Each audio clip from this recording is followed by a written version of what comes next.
Hi everyone, good afternoon. It is Sarah Shipton here from Scrapbooking with Sarah, and I'm coming live to you today on Tuesday, March 11, 2025 with this week's Technique Tuesday class.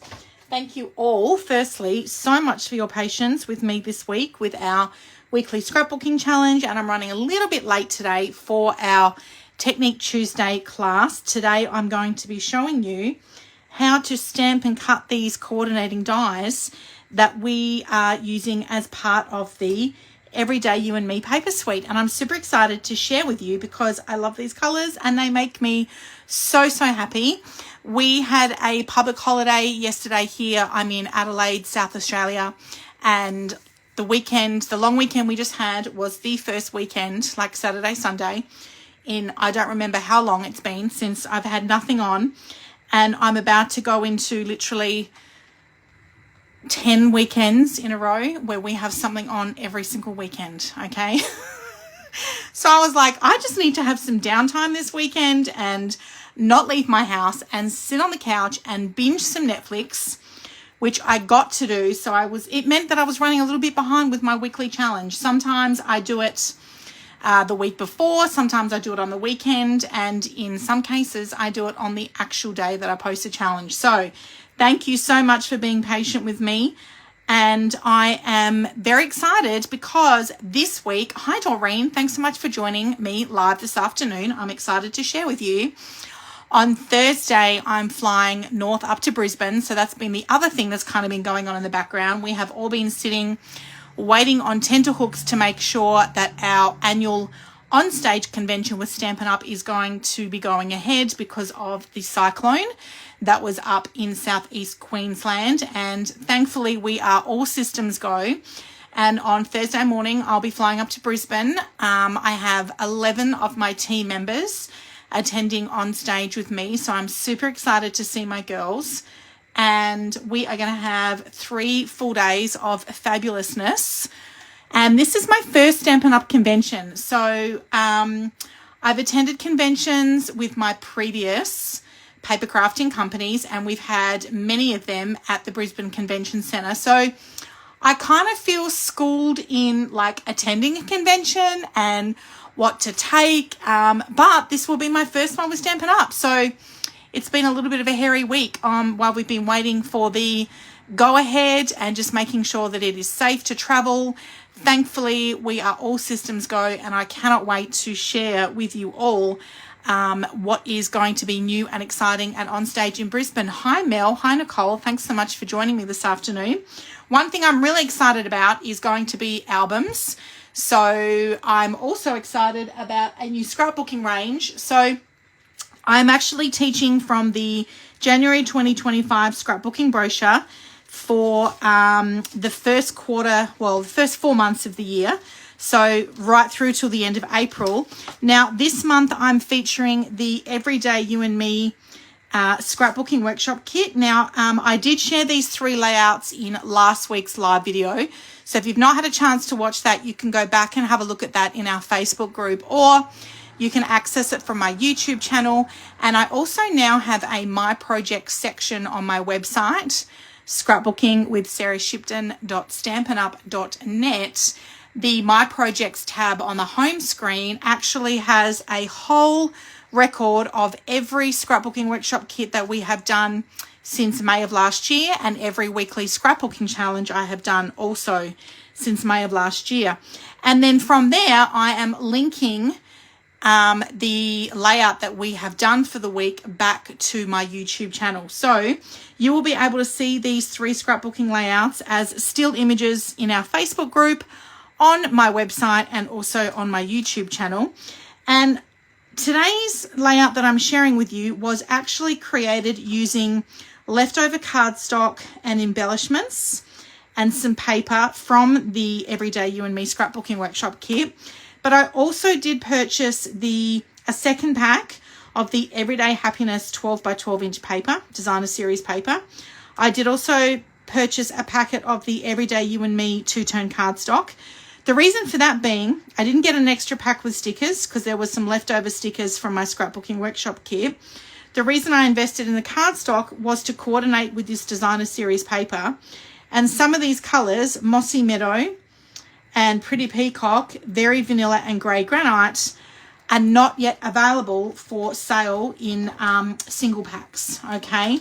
So you can see here the single packs of cardstock, which we do have available. When we launch the next annual catalogue with Stampin' Up, which we're going to be doing this weekend in Brisbane, all of the Stampin' Up colours from May 1st onwards will be available in single colour packs, which is super exciting. So if you do want to start investing in your cardstock to coordinate with your designer series paper, my suggestion would be to get the coordinating cardstock pack as well. I did also invest in the Everyday You and Me bundle. That includes the stamp set and also the dies, and that's what I'm going to be sharing with you today. Oops, this has got stuck. Oh, I haven't put my carrier sheet back on, and my stamps are now getting stuck on here. So I have actually peeled my stamps off and put them on the inside of the, well, it looks like a DVD container, but it's not a DVD container. In the inside of the stamp set container. I don't really know what else to call it. A little bit different to what I was doing with my stamps previously, but I'm finding this system is really working well for me. If, of course, I remember to put my carrier sheet on, and the reason being I'm going to take that out, I've actually got the die cuts here with me as well. So I bought the bundle and the die cuts are sitting here on the inside. And then I've got a carrier sheet which sticks over the top of this here to protect my stamps and my dies, okay? I have been investing in some magnetic carrier sheets for the dies, so I've got some more of those coming. And then that means my set is all in there together and I can keep that stored really nicely, okay?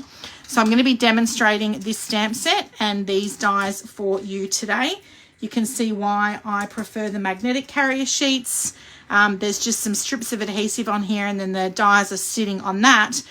You know, once you peel them on and off a couple of times, you know, I've found that has lost its stick or they just fall off really easily. So the magnetic carrier sheets have been something that I have enjoyed putting into all of my stamp and die sets.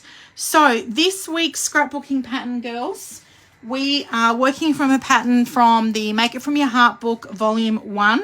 We are doing pattern number 5, which is on pages 14 and 15. And the very first tip I'm going to give you is to please follow the cutting instructions here at the bottom, because Sarah did not do that and she has messed up her cutting. And then by the time I realized that I had cut these photos the wrong size, it was too late. And I was like, you know what? I'm just going to go with it. I'm just going to amend it and I'm going to go with it.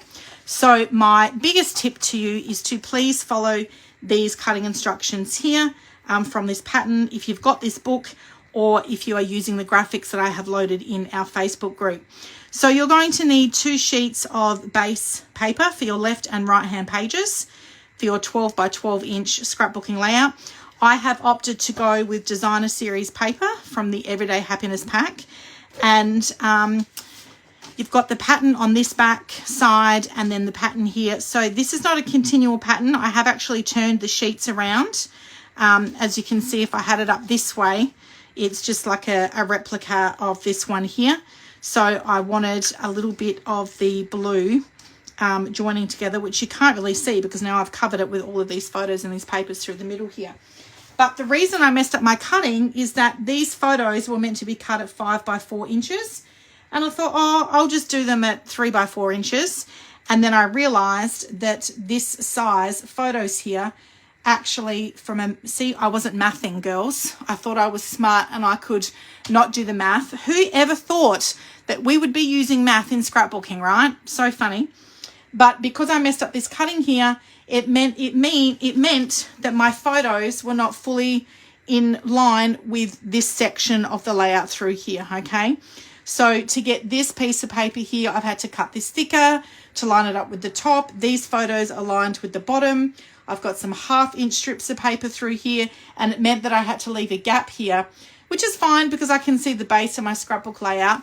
But I'm not joking. I'm actually going to recreate this layout the way that it's meant to be, intended to be created, because I do really love how they've got the photo lined up all the way through there like so.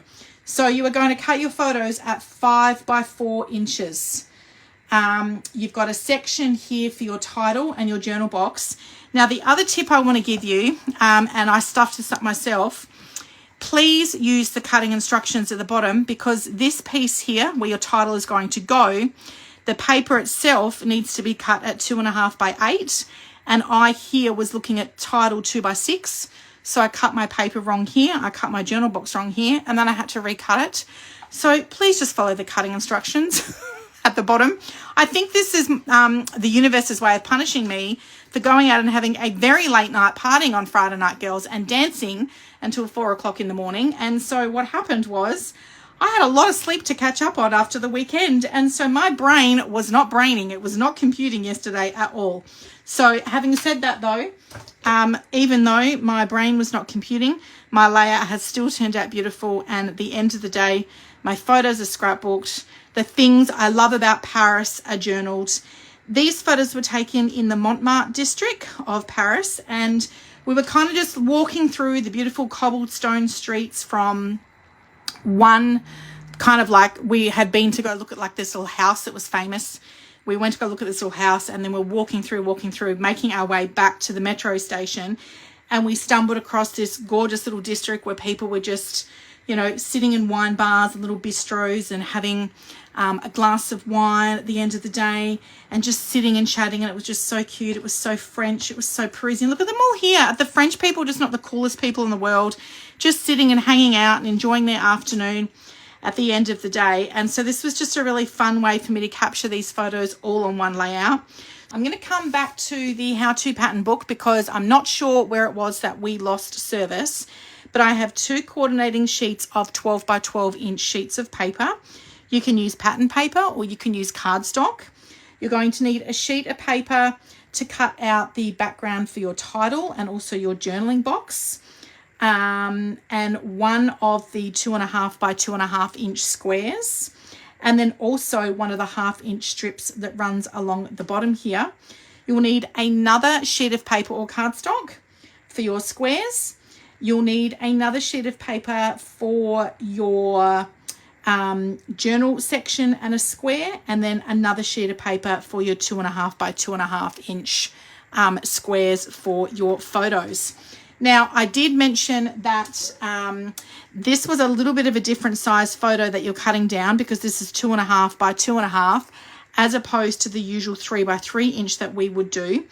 And I did think about cutting my photos at 3 by 3 inch, but the problem that we would have had with that is then it would have come all the way to the edge of the paper instead of having this border that goes around the outside, okay? So my best tip to you is to stick to your cutting instructions here in terms of the sizes. And yes, these photos here are a little bit of a unique size, cutting them at 5 inches by 4.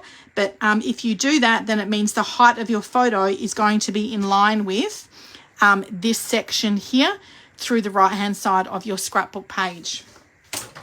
Now, a couple of weeks ago, I demonstrated the beautiful butterflies hybrid embossing folder in one of my Technique Tuesday classes.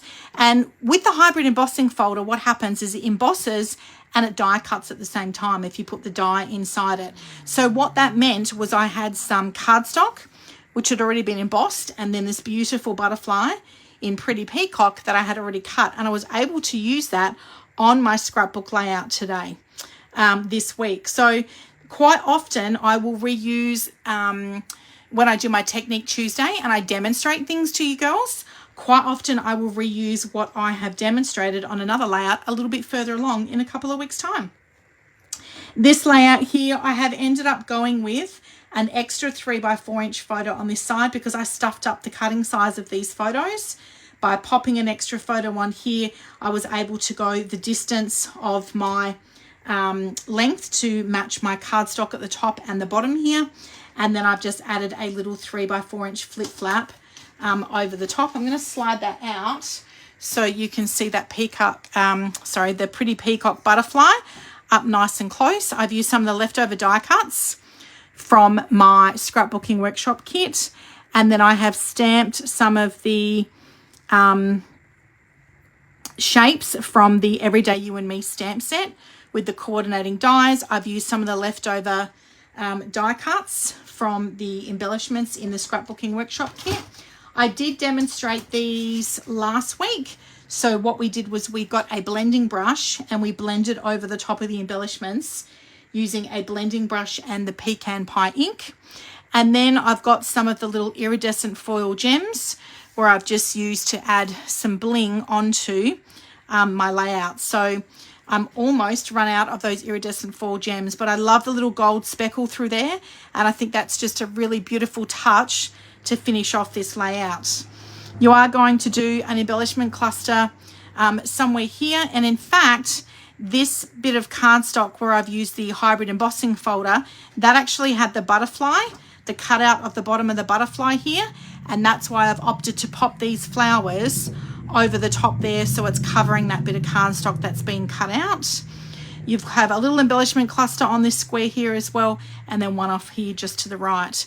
I have opted to journal using my Stampin' Write markers, the Neutrals collection, and I have used the marker in Mossy Meadow.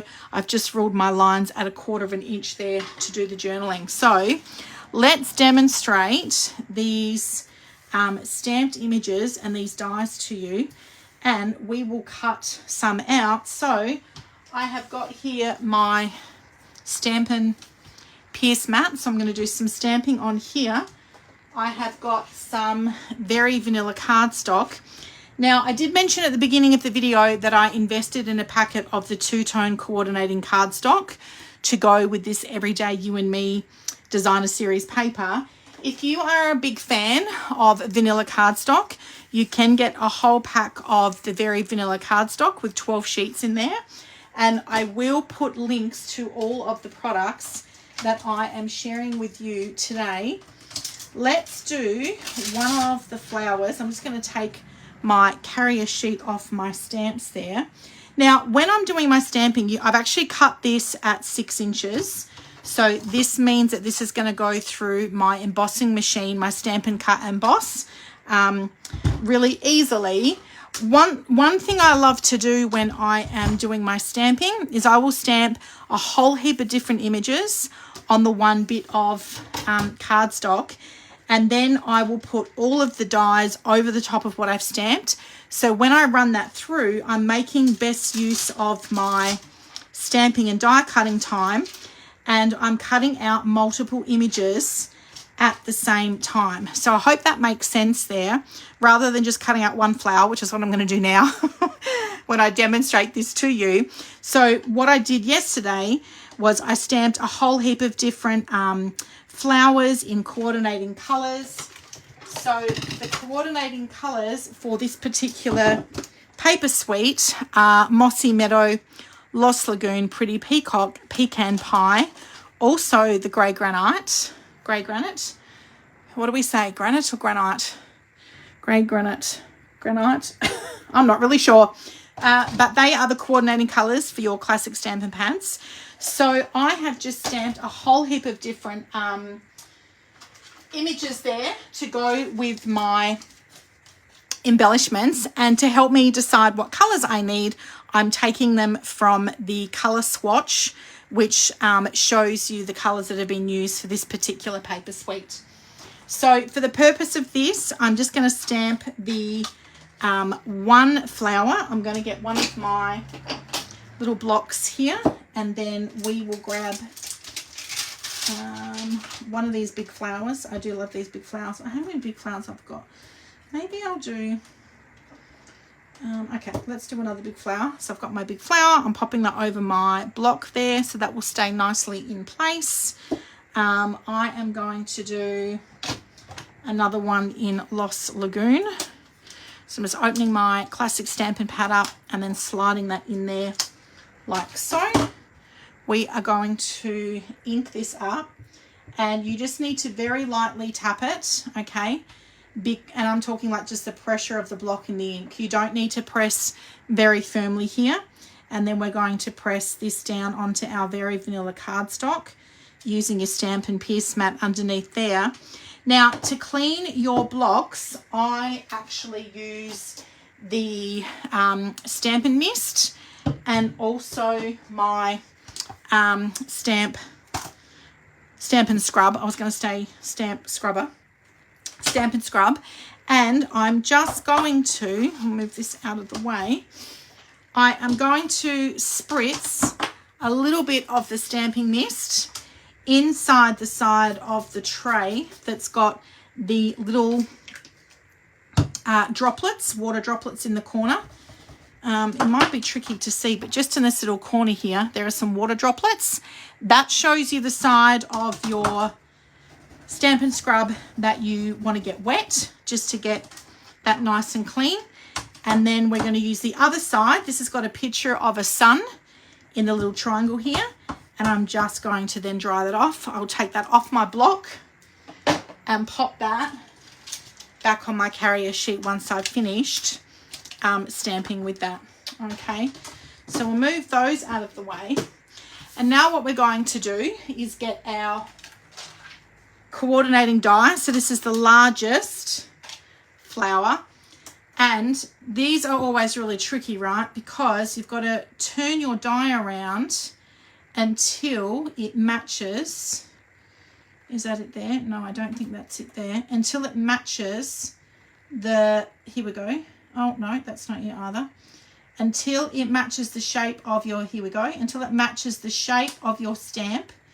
So I'm just going to pop my die over the top there like so, and put a little bit of washi tape in place just to hold that die down. I've got my Stampin' Cut and Emboss machine here. I'm going to open that up, and I've got my plates just here off to the side. My 1 and 2 plate, my number 3 plate, and I'm just popping my die on the top of that number 3 plate. I'll just move that up a little bit so you can see that. And then another plate over the top of that. And then we are going to run this through my Stampin' Cut and Emboss machine. So as I run that through, the pressure of that, as you could probably hear it cracking, I'm taking my number 3 plate off the top here and just very carefully taking that washi tape off so I don't tear my paper or my stamped image. And I have got a beautifully cut flower ready to rock and roll. Now you might note that this one is a slightly lighter colour than this one. In some of them I've done some second generation stamping. So I have stamped this leaf in Mossy Meadow, and then stamped again a second time without re-inking. And this is always a fun technique here, because then you end up with different colour variations of the same stamped image, but it just adds a little bit of variety to your scrapbook layout there, so they're not all the same colour. So I hope you have found that helpful for our Technique Tuesday class today. I am keeping an eye on this and hoping we have not, no, we haven't cut out again. But I hope you have found that helpful for today's Technique Tuesday class. And once you have stamped lots of different images and you've got them ready to go, you can then start to build your embellishment clusters. So I typically will start with a larger image, and I'll stick that up using my Stampin' Dimensionals. And then I will build some of the smaller stamped images in and underneath it, and then coordinating that up with some of the little wooden die cuts as well. Okay, as you can see here, this embellishment cluster here, and also another one here. I've got 2 large flowers, so I could cover that section of cardstock where I'd cut the butterfly out. And then I've got some stamped images, some of the leaves in underneath, and then I've used some more of these die cuts that I had left over from my scrapbooking workshop kit. So I love being able to show my customers, my audience, my community, how they can consume their products in their scrapbooking workshop kits rather than collecting them. I have very little left over at the end of the month once I've finished with all of those bits and pieces. So I hope you've enjoyed my Technique Tuesday class today, everyone. Thank you so much for watching. I can't wait to see what you create, and I will do some editing of the 2 videos to merge them into one and load the 1 video to my YouTube channel. Have a great week, everyone, and have fun scrapbooking. Bye for now.